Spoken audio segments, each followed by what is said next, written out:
最烧钱的美剧震撼来袭。自从科幻美剧天花板《曼达洛人》连续上映2季之后，后续再次推出了新的星战大片，讲述《曼达洛人》第2季之后的故事。但其中一些精彩的回忆又解开了第2季中的一些谜团，从而和《曼达洛人》形成一个完美的故事线。刚播出就拿到8.7的高分，名为《波巴费特之书》，又名《曼达洛人》衍生剧，场面豪华壮观，由原班人马打造而成，让经费再一次燃烧起来。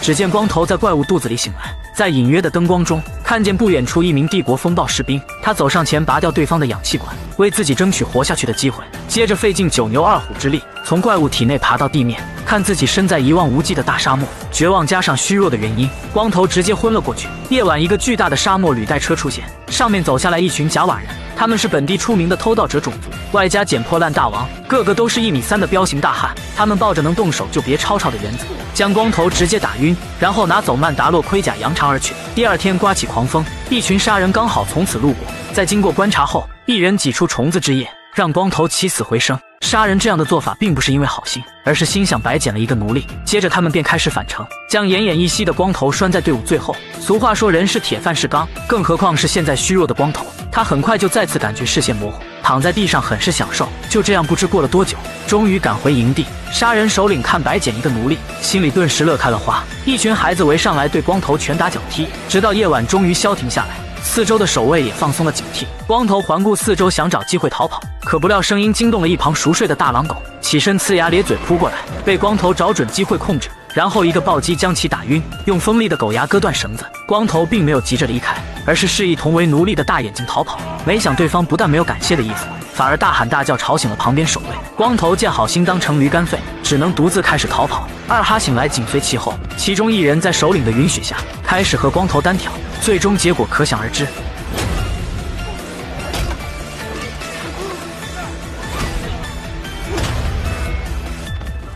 光头又少不了一顿暴打。第2天，他们被一个小孩带离营地，在沙漠里寻找一种野果，这种野果是杀人主要的饮用水源。一旁有大狼狗坐镇，光头2人不敢偷懒，可不料危险正在逼近。只见大眼睛似乎挖到一块化石，还没等他们反应过来，只见下一秒，恐怖的一幕发生了。这是连哥斯拉都畏惧的猛兽，全身上下拥有66块腹肌，人类在它的面前如同蝼蚁。正在这个玩命的时刻，一旁的大狼狗冲上来，咬住怪物手臂，但还没帅过3秒，就被打飞100米开外。小孩吓得一脸懵逼，接着怪物就将一人送上西天，转眼又用细皮嫩肉的小手对光头展开攻击。危急时刻，小孩跑上来，用木棍猛地刺向怪物72码的大脚丫子，怪物疼痛难忍，下一秒同时被打飞奄奄一息。光头找准机会，用铁链捆住怪物2条手臂。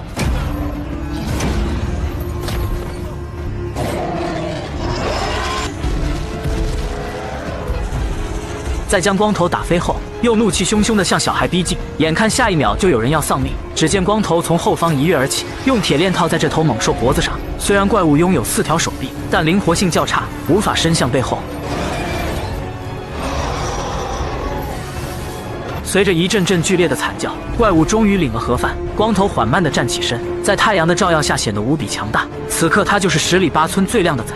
接着他们返回部落，小孩抱着怪物头颅很是兴奋，向同伴炫耀着他们的战绩。看来今晚不缺肉吃了，甚至有人打算合影留作纪念。首领见状，默默地递给光头一杯水。看来光头正在慢慢地获得族群的认可。在之后的日子里，光头还得到了和杀人切磋武艺的机会。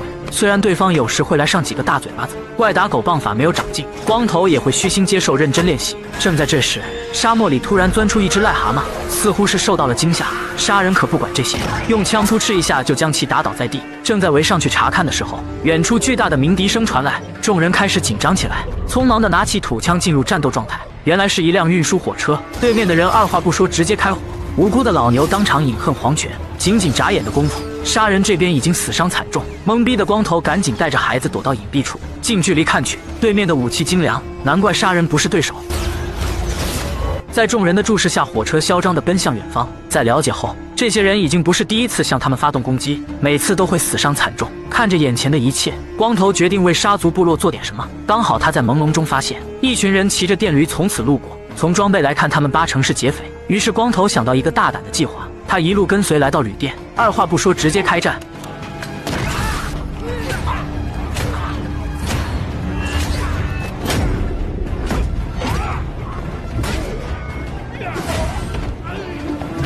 在经过一波疯狂的操作后，几个小弟被打晕，光头并没有痛下杀手，原来是看上了对方的电驴，接着匆忙驾驶回到部落。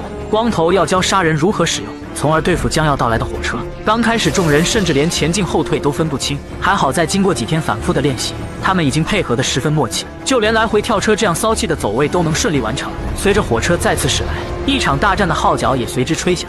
所有人分工明确，对面见状也是率先发动了攻击。毫不知情的老牛再次躺枪，转眼间光头这边已经到达战场，内部狙击手立马调转枪口，命中的电驴瞬间翻车。同伴拿起反光镜提醒众人，表明敌人已经进入埋伏好的攻击范围。随着四周沙丘的火力加持，光头他们赶紧扔出绳索，采用强攻的方式向火车上方爬去。在同伴接连饮恨黄泉后，光头驾驶的电驴也被打冒烟，随时都有可能发生爆炸。在救下一人后，赶紧扔出绳索跳上火车。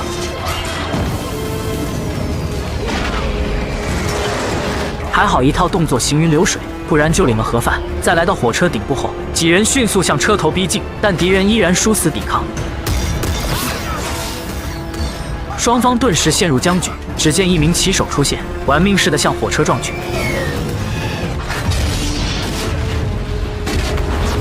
这技术连职业选手都自愧不如。剧烈的爆炸声惊动驾驶员，只见机器人一波操作猛如虎，转眼将火车的速度开到最快，众人险些被甩飞，同伴直接被高温喷射器变成烧烤。光头见要速战速决，所以纵身一跃跳进驾驶舱，威胁机器人立马停下车。但对方显然不吃这一套，直接跳窗逃离，旋转720度成功落地。光头见状只能自己关掉引擎。在丧失高速行驶动力的加持后，火车顿时贴合地面滑行数百米。虽然现场一片狼藉，光头带领杀族人还是获得了这场战斗的胜利。接下来就是搜刮战利品、审问俘虏。看着光头坐在中间，就知道他的地位又提升了。在对方的口中得知，他们一直以为杀族人是本地的强盗，所以为避免货物的安全，会花重金聘请大量雇佣兵。而这些人可不管是敌是友，每次都会率先开枪，长期以往双方就成了死敌。听完后，光头表示，以后从此路过只需要缴纳过路费，便可以畅行无阻。如果再使用暴力，必定让你们吃不了兜着走。这样一来，在解决问题的同时，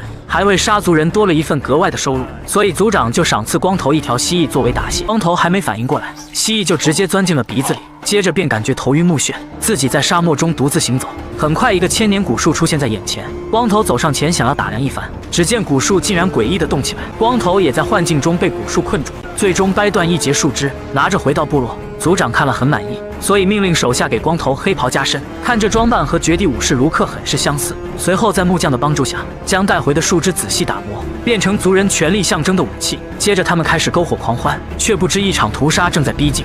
到底是多大的仇恨，一夜之间让整个部落化为炼狱，导致上百人全部遇害。此时光头还一脸懵逼。1天前他受到族长的委托，骑着牦牛前往塔图因小镇找派克人索要火车的过路费。虽然对方早就答应，但始终没有如期奉上。在说明来意后，守卫果断放行。首领见光头前来，笑脸相迎，但却连一个座位没准备，一看就是妥妥的伪君子。首领说过路费已经上交给飞车党，如果想要分一杯羹，可以去找对方商量。光头听完后虽然一肚子气，但毫无办法，对方已经将责任推卸干净，因为自己代表的沙族和飞车党是死敌。这笔格外的收益80%是泡汤了。光头失落的返程，突然前方升起滚滚浓烟，那里可是部落的位置。光头顿时一股不祥的预感涌上心头，马不停蹄地跑上前。眼前的一幕让他无法接受，整个部落一片狼藉，无论人还是牲畜，全部饮恨黄泉。从尚未熄灭的火势来看，凶手应该刚走不久。突然帐篷上熟悉的标志映入眼帘，又是无恶不作的飞车党。光头从此刻暗自发誓，一定让这些人血债血偿。随后他强忍着怒火，将族人的尸体聚在一起焚烧。但想将飞车党铲除并不容易，更何况自己势单力薄。于是他想找回自己的飞船。经过多方打听得知，就在眼前的堡垒里面，外面守卫太多，根本无法混进去，只能从长计议想一个万全之策。夜晚升起篝火，吃着烧烤，一旁牦牛馋得使劲摇尾巴。光头见状扔他嘴里一块，好歹这个大块头也算得上朋友。就在光头想要继续吃的时候，只见远处一个闪光弹照亮夜空。当走上前，发现一个女人躺在地上，对方名叫芬尼克。看过《曼达洛人》第2季的小伙伴对本段的起因应该有所了解。此时的芬尼克伤势非常严重，但在这个贫瘠的大沙漠，方圆并没有正规医疗站，光头只能抱着对方来到附近一家人体改造店。刚开始店主服务态度异常冷落，随着光头潇洒地丢出1麻袋钞票，男人立刻表示包在我身上。不得不说马内的威力实在强大，而手术过程却让人大吃一惊。医生竟然用火对着患者一阵烧烤，然后推来各样金属零件，随着带上全自动手术设备，现场顿时变成汽车修理厂。在各样的零件安装到对应位置后，患者起死回生，一个人造人就此诞生。但还不错的是，芬尼克还保留着之前的记忆，见光头救了自己，芬尼克为报恩决定帮助对方夺回飞船。接着两人马不停蹄再次来到堡垒，芬尼克利用自带的高科技圆球偷偷潜入内部勘测地形。在展开行动之前，光头不舍得走到牦牛身边，让这个陪伴自己的坐骑离开，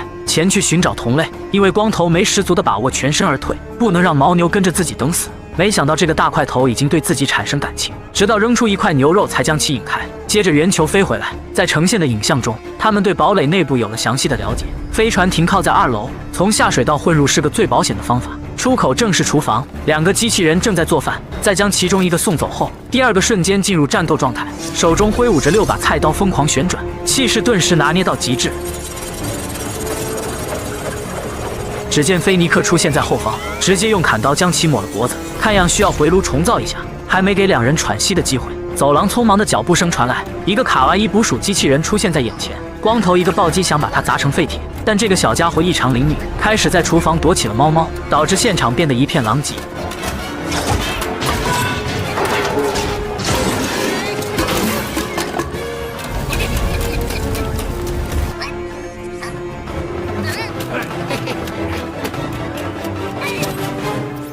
在抓住后，光头想打探一些有用的信息，可能是自身颜值过于逆天，机器人吓得竟然自动关机，无奈只能将其丢进垃圾桶。来不及犹豫，两人赶紧前往2楼。当看到飞船的一刻，光头忍不住湿润了眼眶，他庆幸马上就可以为族人报仇。很快，两个看守的猪八戒察觉到不对劲，跑上来没几招接连饮恨黄泉。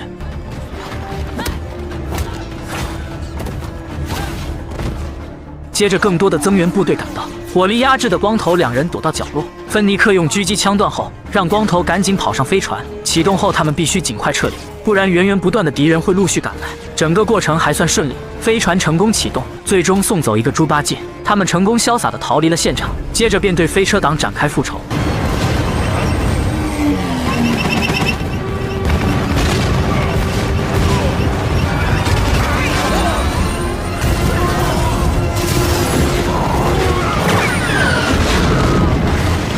一波狂轰乱炸之后，现场一片狼藉。在为族人报仇后，光头没有停留，开始去沙漠巨兽嘴里寻找自己的护甲。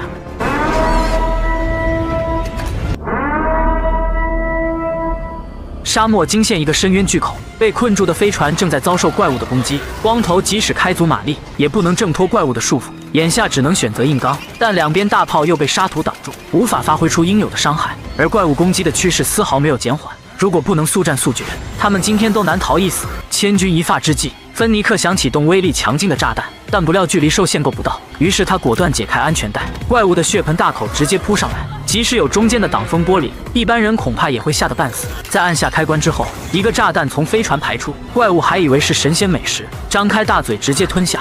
Fire in the hole！ 随着响彻天地的爆炸声，怪物顿时饮恨黄泉。但光头依然不死心，他再次用绳子潜入怪物体内寻找自己的护甲，但始终一无所获。他到现在都不知道自己在钻出怪物体内的当夜，护甲被贾瓦人掳走。夜晚，两人篝火闲聊，在为族人报仇之后，光头意识到想要不被欺负，就要变得足够强大，所以他想组建自己的一方势力，希望芬尼克成为自己最得意的帮手。至于光头护甲是如何找到的，在曼达洛人第2季结束的时候，光头和芬尼克找到了阿伟，当时小可爱刚好被帝国抓走，所以两人帮助阿伟抢回了小可爱。随着小可爱被天行者卢克带走，第2季也随之画上了句号。同时，光头也如愿拿到了自己的护甲。至于小可爱和阿伟，后续都会陆续登场。之后，光头就在阴差阳错成为一个城主。当然，新主上任，所管辖的一些小势力都会来上供。然而，这些人并没有把光头当回事，甚至祝福光头在位子上能做得长久。这分明就是赤裸裸的挑衅。此时，座位上的光头脸色已经逐渐变得难堪，而本地的市长也只是随便安排一个手下前来应付。光头气得恨不得将对方撕碎。最后，两个猪八戒被押上来，他们是上任城主的随从，手下都建议将这两个家伙做菜，一个清炖，一个烧烤。众人聚在一起大吃一顿，而光头却认为此时正是用人之际，再加上两人忠心归附，不如将其收入麾下为自己所用。接着又不听手下的劝阻，非要亲自上街头收取保护费，却不料半路遭遇一群杀手。这些人一手拿着光盾，一手拿着武器，可攻可守，显然是有备而来。光头见被困住，立马用炮弹想要强行突围，却不料巨大的反作用力将自己的头盔直接震飞，导致刚刚收取的所有马内被顿时一抢而空。而杀手也发起了更猛烈的攻击，虽然光头的护甲刀枪不入，但致命的缺陷就是会导电。敌人刚好抓住这个软肋，让光头和芬尼克处于完全被动的局面。幸好危急时刻，手下的猪八戒赶到，直接将一人砍倒在地，给光头两人争取了反打的机会。现场顿时展开一场激烈的厮杀，猪八戒一波操作猛如虎，成功拿下一杀，光头更是愤怒地将对方砍成两半。而芬尼克抱着助人为乐的心态，为敌人免费做起了全身电疗。随着一个个领了盒饭，这些人感觉大势已去，所以开始匆忙逃窜。不料光头被彻底激怒，不惜动用核弹将一人炸成粉末。芬尼克追上去打算抓火的，接着便开始在房顶来了一场你追我赶的跑酷比赛。看他们灵活的身姿走位，就知道一定是练家子。最终费了好大的功夫才将一人抓住，再带回询问的时候，对方始终一言不发，即使砍刀架在脖子上，依然面不改色。芬尼克索性按下开关，让对方掉入一处地下室，这是上任城主专门审问犯人的方式。下方有一只恐怖嗜血的怪兽，刺客吓得差点尿了裤子，立马说我是市长派来的，极力的请求放自己出去。而当闸门完全打开后，里面并没有所说的巨兽，原来这头庞然大物早就被卢克斩杀。为了有效的镇压各方势力，光头带着刺客开始游街，接下来就是找幕后黑手市长算账。没想到这个老家伙早有预备，竟然在众人不经意间安排手下将刺客灭口，这样一来死无对证，眼看大战一触即发。而市长又说自己也是受人委托，并且透露镇上的酒吧老板蓄谋已久。光头虽然并不相信对方，但毕竟现在还未到翻脸的时机，只能怒气汹汹地离开，来到酒吧找到老板娘。而对方当听完光头的来意后，立马假装出一副委屈的样子，说这都是上任城主表亲的意思，他们要和你抢地盘。光头还一脸懵逼，顿时一阵鼓声传来，所说的幕后凶手竟然不请自来。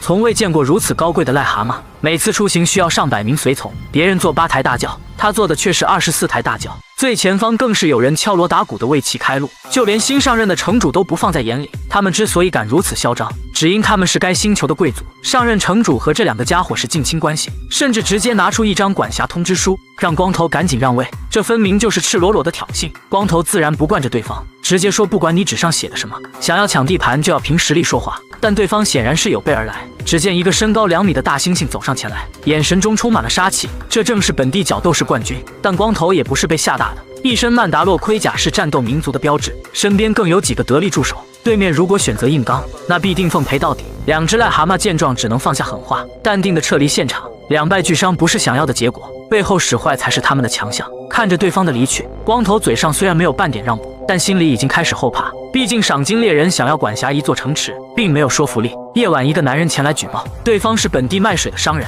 要知道，能在如此干旱的地区售卖水资源，背后一定有势力支持。男人说，最近老是有人喝水不买单，请求光头前去处理一下。事成之后，愿意奉上双倍保护费。当赶到现场才知道，是几个无所事事的小青年。他们并不否认抢水喝的事情，但也是无奈之举，因为忙碌1个月的工资还不够喝几杯水。愤怒地指责店主谋取暴利，说光头身为城主也不管。而光头见几人是不错的帮手，再加上此时正是用人之际，所以想将他们收入麾下，并且保证以后吃香的喝辣的。店主听完后很不乐意，翻着白眼不断索要马内。光头不屑地警告对方，如果想在自己的领地开店，就要将水价降到正常才行，不然立刻卷铺盖走人。说完便潇洒地离开现场，却不料刚回到住处，就遭到白天大猩猩的袭击。面对突如其来的攻击，光头还没反应过来，就被锁喉甩飞几10米，爬起来迷迷糊糊的想要反击，但可惜根本不是一个级别，再加上没有穿护甲，导致战斗和防御力都大打折扣，从而被扔来扔去，毫无反抗之力。危急时刻，光头拿起旁边武器打算反击，但不料还是晚了一步，被大猩猩的拳刺险些打出脑震荡，但这也给了光头反打的机会，用武器重击对方要害。没想到这大猩猩皮糙肉厚，根本打不动，接着被对方用手臂死死夹住。光头徒手击打，还被咬了一口。随着一阵骨头的断裂声，光头已经没了反应，似乎是放弃了治疗。就在这时，门外的手下终于听到不对劲，走上来将大猩猩扎了一刀，然后将其团团围住。大猩猩见状丝毫不怂，双方也算是打得有来有回。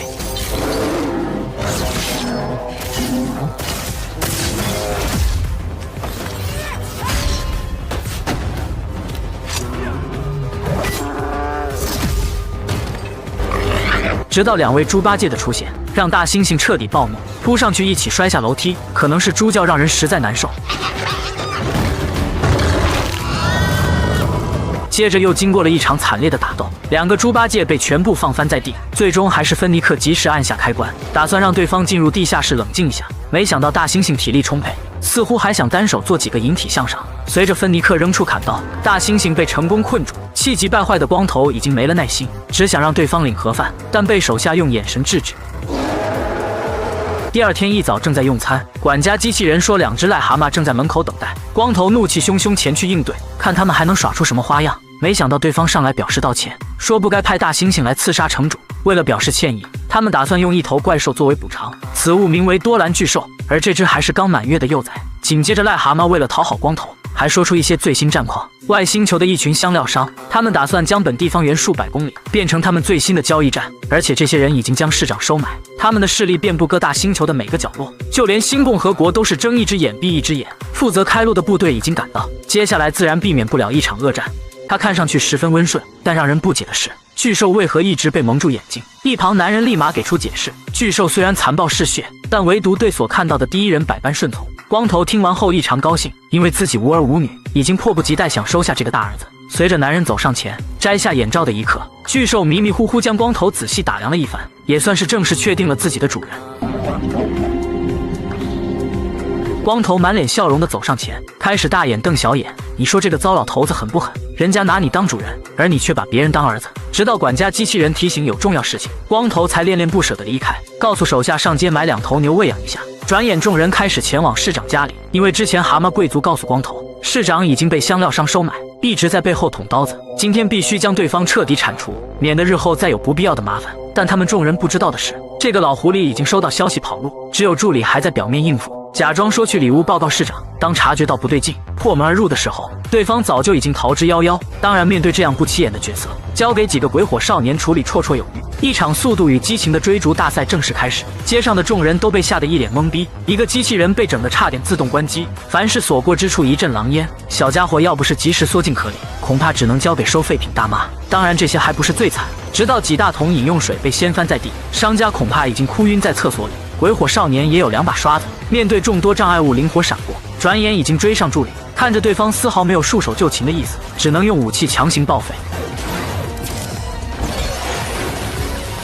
助理见状开始变道，本以为让其翻车，却没想到这小摩托贴着墙壁平稳落地，顿时被秀了一波。正在这时，前方出现一个没考驾照的机器人，错把刹车当成油门，结果被撞得找不着北。眼看久久不能拿下对方，其中的小姐姐发飙，在展现车技的同时，来了一个泰山压顶，瞬间让汽车失去控制，疯狂撞向前方的水果摊。见此场景，不知有多少货主骂骂咧咧地走了。光头随后赶到，得知市长真的和香料商暗中勾结。面对这样实力雄厚的对手，眼下必须招兵买马，应对将要到来的危机。桌下突然伸出一张血盆大口，众人被吓得赶紧离开座位，要不是中间的闸门，恐怕现场无人幸免。原来这是一场鸿门宴，光头用自己刚收的宠物来震慑当地几方势力，为的并不是寻求对方的帮助，只是简单的希望外星香料商在和自己开战的时候，在座的各位能够保持一个中立的状态。面对这个突如其来的下马威，众人表面不敢再做反驳，但内心是否真的能安分守己？身为城主的光头始终后怕，眼下要完成一桩心事，便是将这个在酒吧喝闷酒的黑熊收入麾下。黑熊此时心情很暴躁，因为之前收到蛤蟆贵族的命令，夜晚前去刺杀光头，没想到不但没成功，还被对方困在地下室。就在这个玩命的时刻，光头竟然大人大量的将自己放走，反而是蛤蟆贵族出卖了自己。于是黑熊越想越来气，看着对面一群人高兴的样子，他就不由自主地想上去打2拳。现场顿时一片狼藉。对于这个曾经的角斗士冠军，发泄情绪就是这样简单粗暴。虽然光头已经赶到，但不了解事情的起因，所以并没有上前阻止。正在这时，一个小弟竟然狗急跳墙，在背后搞起了偷袭。这下虽然并没有造成明显伤害，但让黑熊的怒气值瞬间拉满，眼看就要将对方撕碎之际，老板娘出现赶紧制止，说凭借你角斗士冠军的身份，怎么会和这群小弟一般见识？再说你又高又帅，这样粗鲁的方式和你的外表天差地别。拍马屁的方式刚好戳中黑熊软肋，所以开始犹豫起来。老板娘接着又说，如果你放过他，拖欠的所有酒水钱都一笔勾销。黑熊听完后顿时感觉心情舒畅，所以让小弟付出一条手臂作为代价，但酒水钱还是不能少。正如老板娘说的一样，外表要和行为相符。当走到门口时，他不由得瞥了光头一眼，似乎在说：“糟老头子还不赶紧收了我！”光头活了大半辈子，当然明白这样的暗示，赶紧追到街上邀请对方。虽然有了黑熊的帮助，但还不足以和香料商对抗，于是派芬尼克前去找到了宇宙最强的赏金猎人。阿伟虽然果断答应，但眼下自己也有重要的事情要处理。身为美剧天花板曼达洛人的主角，一路凭借开挂般的实力，分分钟就能解决对手，甚至连整个光之国都惧怕的猛兽也能轻松将其击杀。而就这样一个实力恐怖的男人，竟然在第2季的时候，面对小可爱被卢克带走，哭得像一个孩子。之后阿伟似乎重操旧业，再次干起了赏金猎人的工作，但这次显然是遇到了麻烦，目标是一家屠宰场老板。当看到拿出的悬赏点，男人还满口谎言的狡辩，这个丑八怪根本不是自己。而阿伟将现场已经调成静音模式，拿枪就要将对方送走。旁边一个小弟及时冲上来，随着一口咬下去，一场大战正式开始。面对以多欺少，阿伟当然不怂，拿出暗箭便比划起来。暗箭本身锋利，再加上1000度高温，能够轻松做到削铁如泥。当然砍在敌人身上更像是切豆腐。就这样被称为曼达洛人的上古神器，阿伟不能做到灵活驾驭，导致打斗中自己的大腿被严重烧伤。但即使这样，依然能够轻松解决现场一众小弟，硬生生将老板砍成2半，然后迅速回去兑换赏金。此时门外无数屠夫都严阵以待。阿伟说自己只为了完成任务，并不会滥杀无辜。现在你们可以瓜分老板的财产。随着对方进入礼物疯抢的功夫，阿伟一瘸一拐地离开现场。为了治疗腿处的烫伤，阿伟找到了同族的黄金锻造师，在对方的口中得知，暗箭直到现在已经1000多年的历史，是当时一位地位崇高的荣耀锻造师打造而成。他既是曼达洛人，同样也是绝地武士。凡是拥有此剑的人，便可以统领整个曼达洛族，成为战神一样的存在。但暗箭必须从战斗中获得，世世代代都是如此。如果一旦打破规则，落入弱者的手中，必定是整个曼达洛人的耻辱。当曼达洛母星被占领之时，就是手持暗箭的首领没有能力，不能带整族背水一战，从而让所有的曼达洛人无家可归。这样惨痛的先例，让所有后人深有体会。话音刚落，阿伟还有一事相求。原来来这里并不是简单的治伤，而是打算将身上佩戴的长枪打造成一件凉爽透气的外衣，送给朝思暮想的小可爱。在临走之际，锻造师还训练阿伟暗箭的使用技巧。这时另一个曼达洛人走上前来，向阿伟发起了挑战，想成为暗箭新的主人。面对这样的结果，一旁锻造师没理由阻拦。暗箭从来只有最强者才配拥有，一边是自带外挂加成的主角阿伟，另一边则是虎背熊腰的同族挑战者。这本是一场毫无悬念的战斗，但阿伟根本无法驾驭锋利的暗箭，导致战斗力大打折扣，被对方找准机会甩飞几十米，并且还被抢走了武器。虽然暗箭象征着绝对的权力，但从眼下来看，这个大块头更是无法驾驭，反而被阿伟用匕首连续重击。要不是一旁锻造师阻拦，恐怕已经丢掉脑袋。虽然阿伟获得了胜利，但始终开心不起来，因为之前在救小可爱的时候摘下过头盔，已经严重触犯曼达洛种族的禁令，从而导致阿伟已经不再是曼达洛人。唯一的赎罪方法就是前往曼达洛母星，在圣殿内部的泉水中赎罪。但糟糕的是，圣殿早就被帝国占领，不复存在。面对这样的结果，阿伟并不后悔，因为在救小可爱摘下头盔时，就已经做好背负叛徒这个罪名的准备。接着来到一座太空中转站，阿伟需要坐飞机前去塔图因，但这里安检异常严格，不能带任何武器装备。在经过几个小时的航行后，阿伟成功降落，并且第一时间找到修理厂大妈，因为前去小可爱所在的星球并没有直达的航班，必须先打造一架合适的私人飞船。刚好修理厂有一架，只要稍作翻新便可以使用。在经过几个小时的忙碌，终于迎来了激动人心的试飞。在飞船启动的一刻，阿伟直呼这动力真带劲，竟然在一眨眼的功夫就追上返航的飞机。但还没玩痛快，就惊动了宇宙交警队，打算将阿伟的驾照吊销，扣12分。阿伟直接一脚油门便不见了踪影，留下一脸懵逼的执法人员。刚回修理厂便遇到芬尼克，原来是光头邀请阿伟对抗将要到来的香料商。面对这些曾经过命的朋友，自然乐意免费帮忙。说完便前往了小可爱所在的星球，这里到处都是绿水青山，看上去美丽极了。在找到一处开阔区域降落后，旁边一个机器人似乎已经等候多时。经过指引，阿伟来到一个施工现场，无数的螃蟹机器人异常忙碌，正在搭建一个圆形房屋。阿伟刚想询问小可爱在哪里，带路的机器人竟然自动关机。眼下人生地不熟，只能耐心等待。而此时的小可爱正在经过卢克的指引训练超能力。男人只是小手一挥，无数青蛙竟然凭空飞起，看场景诡异到了极点。一旁50岁小可爱异常兴奋，因为青蛙是他最喜欢的美食。但可惜卢克并不是让他开饭，只是告诉他如何掌握强大的原理。看小可爱一脸不情愿的样子，卢克决定帮他解开心结。首先便是帮小可爱恢复记忆，随着无数的记忆碎片冲入大脑，小可爱变得表情痛苦，这是整族被帝国风暴兵屠杀的画面。也正是从此之后，小可爱变成了一名弃婴。而接下来卢克要让小可爱做一个选择，也可以说是改变一生的2条道路。原来就在1天前，阿伟曾经来过这里，经过一位绝地武士的指引，成功看到了朝思暮想的小可爱。可阿伟却终止了脚步，因为他不想小可爱因此而分心。正如卢克说的一样，难以割舍的情感是成为一名绝地武士最大的障碍。现在小可爱和卢克待在一起，无疑是非常安全，所以阿伟最终决定让对方将礼物转交，然后默默驾驶飞船离开了该星球。卢克拿出阿伟送来的礼物，是一件清爽透气的短袖。小可爱已经迫不及待想要上身，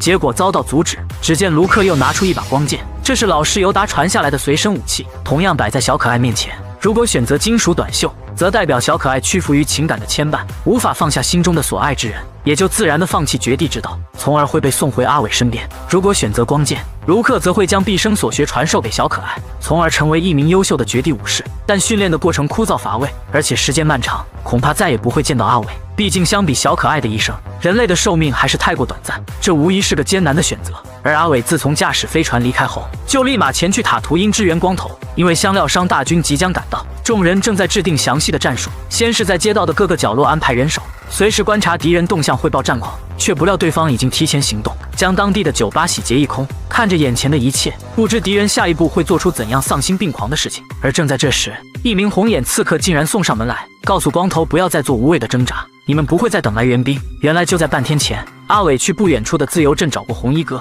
希望他带领手下一起对抗香料商。但红衣哥不想卷入这场战争，所以将阿伟拒之门外。没想到随后就被红眼刺客击毙。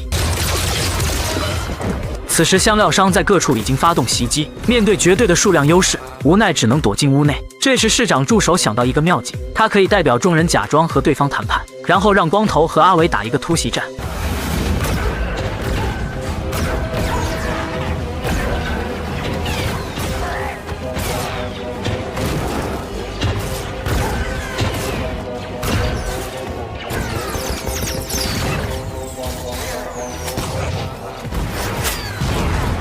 这样的方法虽然好用，但也让两人落入境地。就在这个玩命的时刻，自由镇的村民前来支援，他们要为首领红衣哥报仇。面对强悍的火力压制，对面渐渐落入下风，最终幸存者直接落荒而逃。就在大家庆祝胜利的时候，阿伟却发现一个庞大的武装巨兽正在向他们逼近。原来刚才的战斗仅仅只是个开始，随着武装机器人护盾打开，即使雨点般的子弹也不能伤及分毫。光头见状，打出背部的导弹，随着剧烈的爆炸声，众人都以为机器人已经凉，但当烟雾散去的一刻，现场所有人才大吃一惊，这大块头竟然完好无损。被激怒的机器人火力全开，光头命令手下向两边撤退，因为前方遮挡的装甲车随时可能发生爆炸。随着2个曼达洛人的升空，他们决定和机器人打一个近身战，看看能不能找到对应的弱点。先是一阵烧烤无济于事，接着阿伟果断拿出暗箭，但砍上去依然毫无效果，反而是自己手被震得发麻。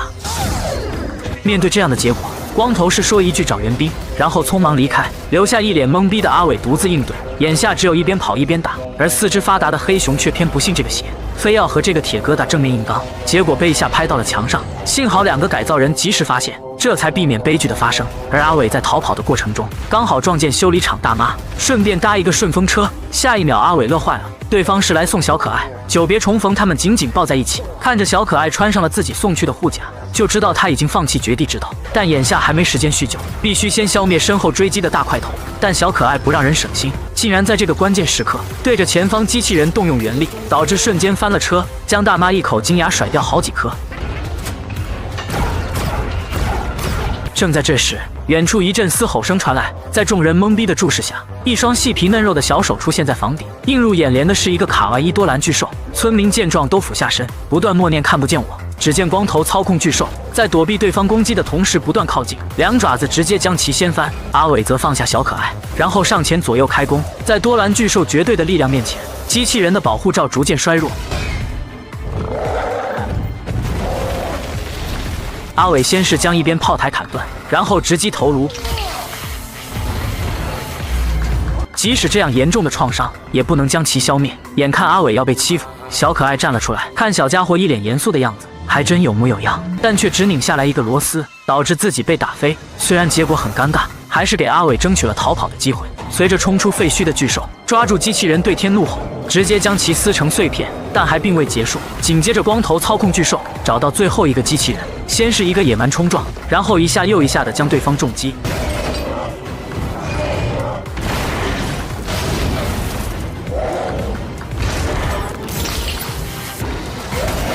见此场景，手下开始一拥而上，消灭剩余的敌人。随着战斗进入尾声，之前的红眼刺客再次登场，只用简单的一阵火焰就压制了巨兽暴躁的情绪，将光头甩在地上落荒而逃。双方决定一枪定胜负。光头虽想一雪前耻，但始终还是红眼出枪快，凭借坚硬的护甲并没有领盒饭。眼看危急时刻，光头找准机会将对方打倒在地，成功将其反杀。虽然战斗已经结束，但刚才多兰巨兽受到惊吓，此时正到处搞破坏，村民还以为这大块头疯了，所以开始发起了攻击。被明智的阿伟果断阻止，将小可爱交给大妈照看，然后一飞冲天，想要将其驯服。但巨兽已经认主，直接将阿伟抓住扔出。面对这拳20年功夫，没有护甲的加成，恐怕已经粉身碎骨。眼看到了开饭的时间，巨兽拿着阿伟就想整2口。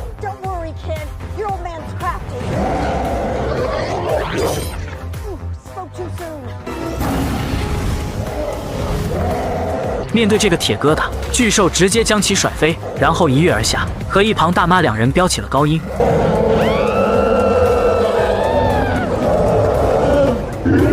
转眼间，小可爱又不见踪影，原来是迈着小碎步想将巨兽驯服，看着还不够塞牙缝。巨兽送对方一阵口臭，小可爱被熏得够呛，开始大眼瞪小眼。随着发出的原力，巨兽逐渐安静，然后原地做起了白日梦。小可爱见状也靠在旁边。随着战斗结束，香料商的几个头目也被芬尼克解决。战后的小镇虽然一片狼藉，但所有人都洋溢在胜利的喜悦中，甚至村民亲自送上水果。看来城主光头在此战中已经获得人心，而阿伟带着小可爱又开始了新的旅程。